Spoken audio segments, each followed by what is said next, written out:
There are rising fears of inflation and the weakening of the dollar.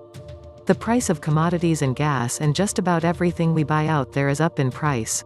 Plus, you must explain to me how in the world these businesses are going to pay $15 per hour to $20 per hour without raising the price of the goods and services we buy. That is called inflation. Federal Reserve Bank of St. Louis President James Bullard said Monday that the central bank is not yet ready to pull back on its aggressive monetary stimulus, but could be ready soon. Once this happens, the markets will start to deflate. Was recently told that my primary residence has increased in value by roughly 25% in the past 12 months. Now I am really getting concerned about the bubbles that we see floating all around us. The Fed is really out of control and out of touch. 10 million Americans are currently not paying rent or mortgages. Markets at all-time highs. We live in bizarro world. The coming crash will make 2009 look minor. Just remember that free money still has to be repaid at some point. If corporations can't turn a profit in 5 to 10 years, that debt leads to bankruptcies. We are now in year 13 of basically free money, and when the free money stops, the pain begins. When you have an economy based on consumption and the people are broke, well, what to expect? The retail space is collapsing due to one thing: the disappearance of the middle class. And the middle class disappeared because the rulers shipped manufacturing offshore. Believe me, I was around before and after. It used to be common for father and son to retire from the same company. Even after all these years, I still don't understand how they pulled it off. It is hitting restaurants now as well. Anyone else noticed that Steak and Shake have quietly closed nearly all of their locations and are pretending like they are closed for remodeling, but they have stayed closed since late 2018. Bookstores are one dead category, killed by the Kindle and such. But online sales are also taking a huge hit. Many small online stores will go belly up. Online sales taxes plus soaring postal costs plus free shipping from competitors in China means doom for USA small businesses. The future of brick-and-mortar stores was written on the wall when internet shopping became a reality. Also, cheap money fed inflating real estate prices and therefore rents. The easy money created by the Fed props up the business model that killed retail. Thanks to a series of loans, the financial houses keep extending loans to all these busted-out retail shops. The banks know they'll get a bailout. Online is only 12% of all retail, and retail is failing because people have no money and too much debt. It's not because they dislike retail interactions. Consumer spending is high because the cost of having a roof over your head and simply staying alive is now too high for the average wage slave.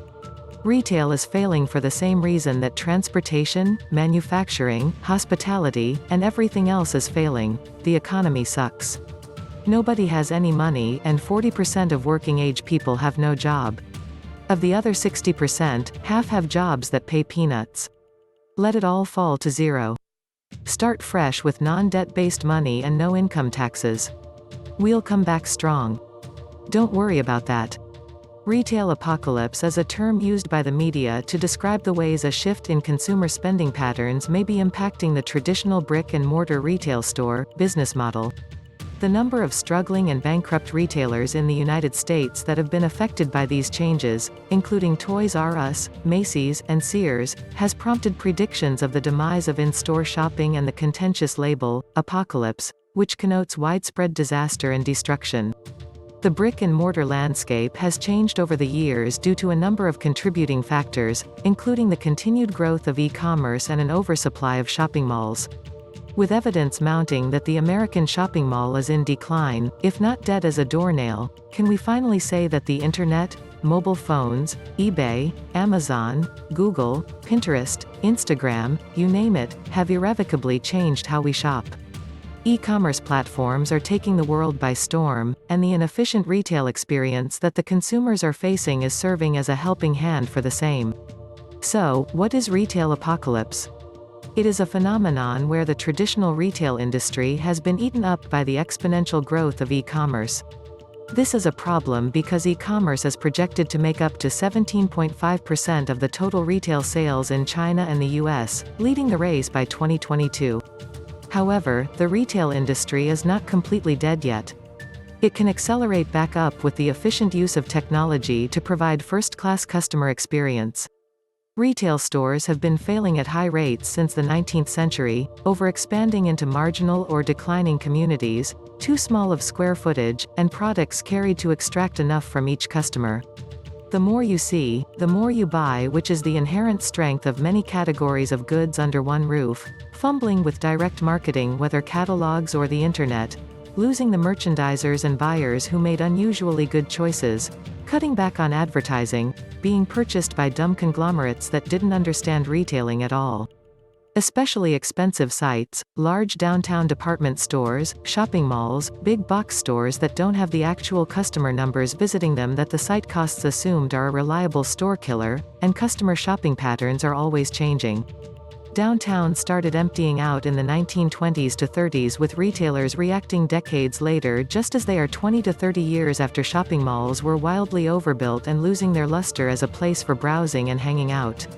Online buying at 20% or less of retail sales has had an outsized impact, like catalogs 100 to 150 years ago, by making an enormous selection of goods available at high-volume prices, and now with increasing near-instant fulfillment and free shipping.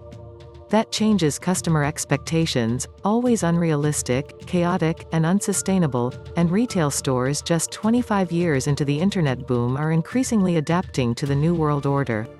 So yes, lots of retail chains will shutter underperforming stores or collapse entirely or nearly so, like Toys R Us, Staples, Hastings, Endless Grocers, Sports Authority, Radio Shack, Kmart, Sears, KB Toys, Montgomery Ward's, Borders, etc. Even many Walmarts close over the past 20 years. Just as many e-commerce-based sites have been closing for 25 years, Amazon still doesn't make a profit at the retail side, eBay struggles with no inventory cost at all, and endless specialized sites spend more investor money to acquire customers than the customer's actual orders will recoup in 10 years. In their heyday of the 1970s and 1980s, the malls outside the big city had a lot of goods not found in a small city retail district. A lot of folks would make a full-day outing of driving to the mall, shopping for hours, and returning with lots of purchases. It was very cosmopolitan. You'd wash the car and get dressed up to go. Now, any small city has a Walmart, Menards, Farm and Fleet, Gander Mountain, and some other big box stores of its own. The downtown retail district is full of specialty shops. There's no need or desire for people to travel to the mall. The nail in the coffin is that online retail has everything manufactured anywhere on the planet available for delivery right to your door. Malls and big department stores can't compete on price, selection, or convenience. It's a doomed business model. It was pleasant before everyone stays stuck on their phones. The US has many times the retail square footage per citizen as any other Western nation, so it is about time a lot of it got cleared out. And people have already accumulated enough plastic useless garbage crap that they are beginning to realize they don't need. Garages are full of total crap stuff that people can't give away. Most people can't resist buying a book they won't read or items they won't use. The issue is people are not going out anywhere. They have so much entertainment at home, even going as far as saying there might be a mass shooting or something like that to avoid going out. There is just so much cheap crap one can accumulate before they are considered a hoarder. If you are an apartment dweller, you are acutely aware that all the crap you buy will have to be moved every couple of years, and you will resist becoming a collector of Hummel figurines, books, and fine china and bookcases and china cabinets. People shouldn't accumulate a lot of possessions until they own a home and plan to stay there. People in their 20s aren't having kids and buying homes, so no furniture, no clothing for kids, and no appliances needed. Uber didn't explode because young people are buying cars either. Different world for them than us.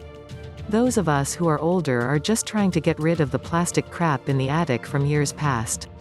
Indirectly, I would say, no one can blame Amazon for realizing that people wanted a service like them. It's really the fault of all these big box retailers that didn't think the internet was going to eventually involve shopping from home for much less money due to not needing a storefront or employees to staff that storefront. The operating costs for a brick-and-mortar chain are just far too high to ever compete with an all-online retailer, Just the cost difference between how large of an area one fulfillment center can cover versus how many physically staffed storefronts are needed to cover the same area for a chain retailer is insane. People want convenience, speed, low prices, and tons of variety. Storefronts can only beat Amazon on speed since it's much faster to go to the store and walk out with it instantly, but for most people, the effort of driving to and from the store to pay more for the same item just isn't worth it. Even if the retailer price matches, it still costs more because of the gas needed to get to and from the store. Not to mention the fact that no one wants to come home from work and then have to drive all the way to whatever store has what they want and then hope it's in stock and have to stand in a checkout line that moves at a snail's pace. Much more fun to change into house clothes, open Amazon, see an item that they want, click Buy Now, and then click over to Prime Video to watch their favorite movie or TV series without needing to leave the house. Venture capital pouring into Amazon makes free shipping possible. As soon as B&M is gone, they shall drop the hammer on us all. Then their delivery fees and shipping vans will be the primary source of revenue. Wait until gas hits $8. That Chinese plastic crap they sell will be $9 shipping, minimum. They make no money now, but after malls are gone, boom. The bursting of the Amazon bubble can possibly slow down the retail apocalypse, but in the true sense, nobody can stop it. Walmart is a player in the long term. He's here to stay for the next 100 years, unlike Amazon. If Walmart gains control over the e-commerce sector, then there is a 90% chance that the retail apocalypse might start because of the following reasons. Walmart has a shit ton of money to become a big player in e-commerce. Walmart is already in the e-commerce sector in America, but it is very small because it doesn't want to waste money. Because it knows that in like a decade or two, the Amazon bubble will burst, and so it is currently patient with America and is focusing on conquering India's market by buying out majority equity in the Indian e-commerce company Flipkart. With Flipkart, Walmart intends to control the majority of the e-commerce transactions that happen in a 1.3 billion people country. And so in like a decade or two, by the time the Amazon bubble bursts in America, Walmart will have captured the e-commerce business in India, and then it would start working on capturing e-commerce in America. Also, eventually, Walmart is gonna transition towards the e-commerce stuff leading to the retail apocalypse, but there is still some time left for that to happen, and so people for now till the apocalypse hits us can start selling their products in Walmart.